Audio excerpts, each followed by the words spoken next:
부안 변산면에서 1km 파섬까지 바닷물이 갈라지는 이른바 모세 기적이 펼쳐졌습니다.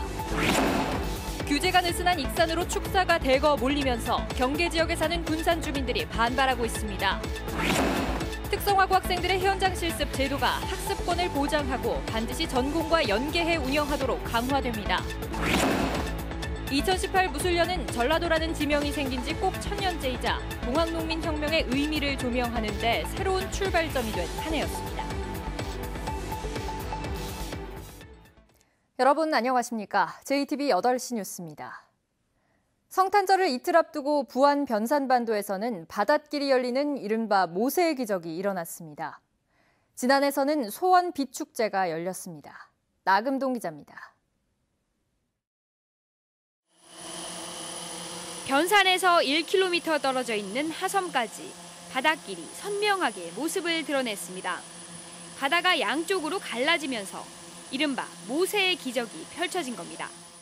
바다 갈라지는 걸 봤는데 너무 신기했고 조개 캐는 것도 너무 재밌고 그 바다 열리는 게 기적 같았어요.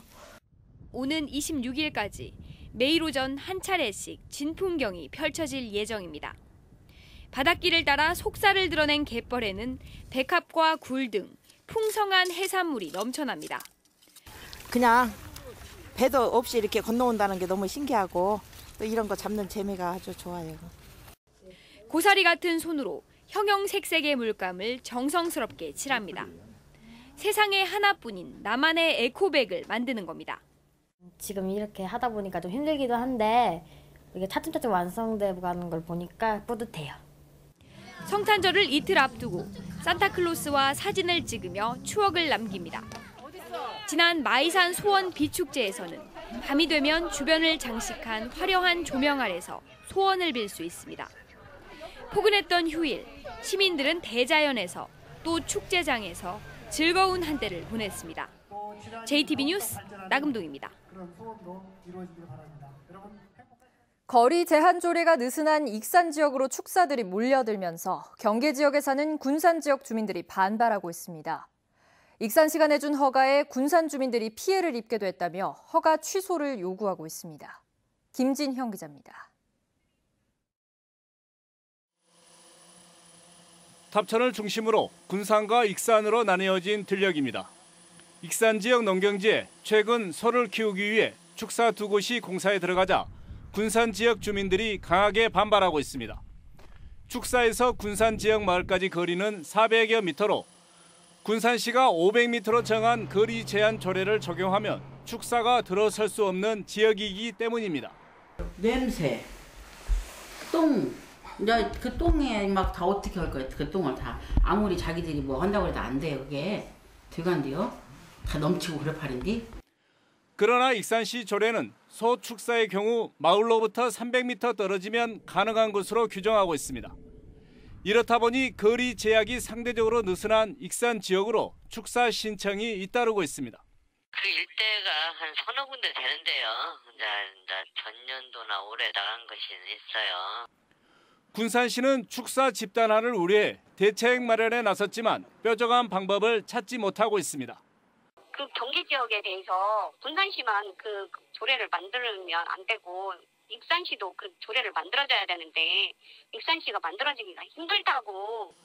거리 제한 조례가 느슨한 익산으로 축사가 몰리면서 인근 지역 주민과의 갈등이 확산되고 있습니다. JTBC 뉴스 김진영입니다. 특성화고 학생들의 현장 실습 제도가 크게 바뀝니다. 학습권을 최대한 보장하고 반드시 전공과 연계한 실습과 취업이 이루어지도록 했는데요. 취업을 원하는 기업도 꼼꼼히 선별해서 학생 안전도 최우선에 뒀습니다. 조창현 기자입니다. 공업계 고등학교 3학년인 한석주 군은 지난달 도내 한 중소기업에 취업했습니다. 같은 회사에서 한 달간의 현장 실습을 마치고 곧바로 취업이 확정된 것입니다. 본인의 전공과 맞는 분야에서 일하고 있어 직무 만족도도 매우 높습니다. 현장 실습을 함으로써 기업 문화와 설비들을 다룰 수 있는 기술을 빨리 습득하여 이러한 좋은 면이 있고 취업을 한다면 회사에 빠르게 적응하여 좀 더 열심히 일을 할 수 있을 것 같습니다. 현장 실습 학생의 자살 등으로 논란이 됐던 특성화고 현장 실습 제도가 크게 바뀝니다.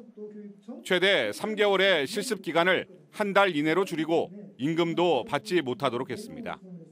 현장 실습을 저임금 노동자 고용의 수단이 아닌 교육으로 못 박은 것입니다. 대신 식비와 교통비 30만 원은 교육청이 부담하기로 했습니다. 현장 실습은 반드시 전공과 일치해야 하며 취업은 학습권 보장을 위해 11월 이후에만 가능하도록 했습니다. 또 현장 실습 기업은 학생 교육과 안전을 담당할 직원을 배치해야 합니다. 교육의 본질에 맞게 현장 실습 운영해야 되는 게 맞다. 그리고 이제 첫 번째는 이제 말씀드린 것처럼 안전이 최우선이고 두 번째 더 중요한 것은 제대로 현장 실습 본연의 목적에 맞게 운영하는 게 맞다고 생각되기 때문에 그렇습니다.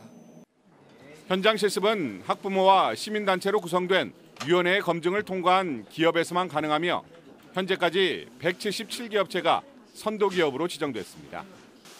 하지만 바뀐 현장 실습 제도를 통해 올해 취업을 확정한 학생은 250명에 불과해 선도기업 발굴과 확대가 앞으로 제도 성공의 관건이 될 것으로 보입니다. JTB 뉴스 조창현입니다.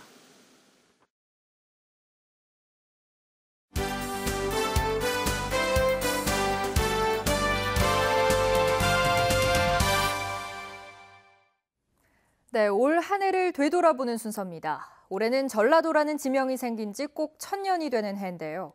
이를 기념하는 다채로운 행사가 열렸습니다. 동학농민혁명을 기념하는 사업도 내년부터 본격적으로 추진됩니다. 보도에 송창용 기자입니다.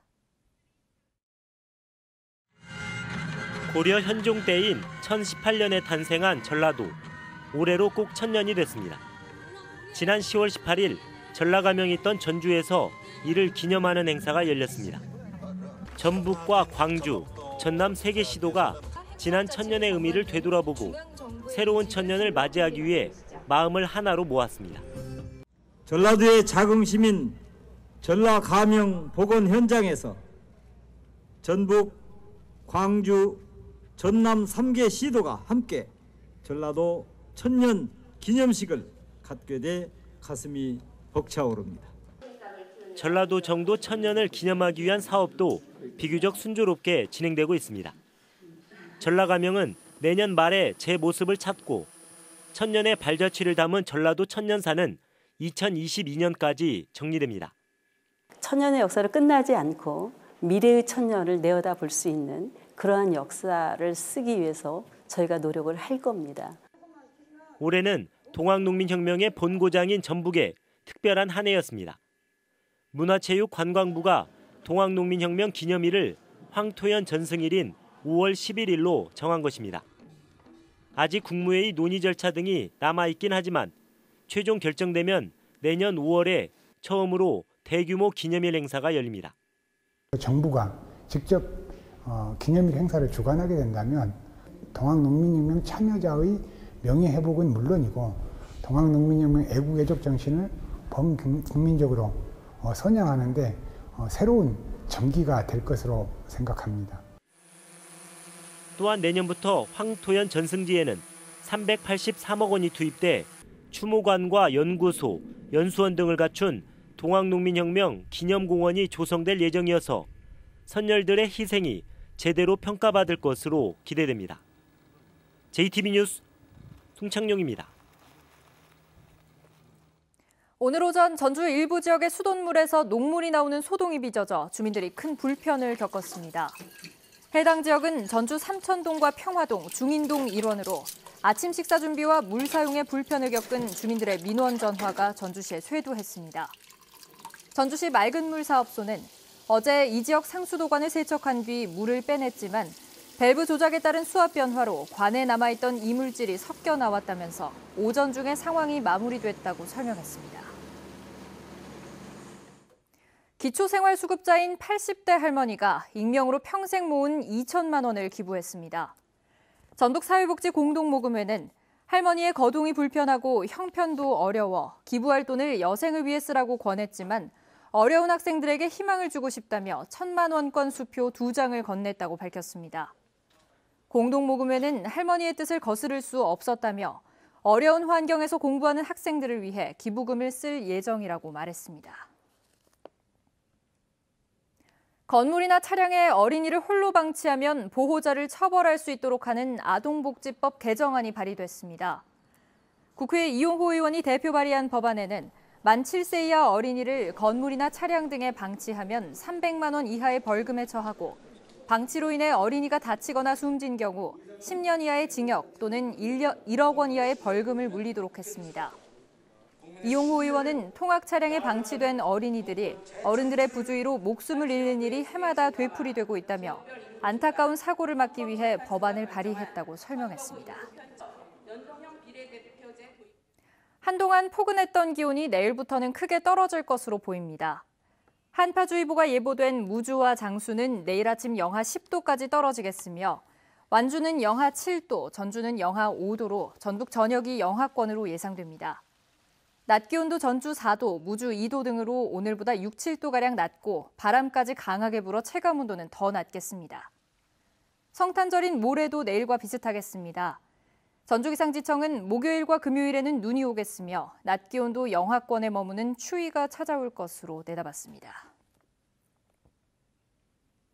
지난달 전북의 주택 거래량이 지난해보다 크게 줄었지만 전월세 거래량은 늘어난 것으로 나타났습니다.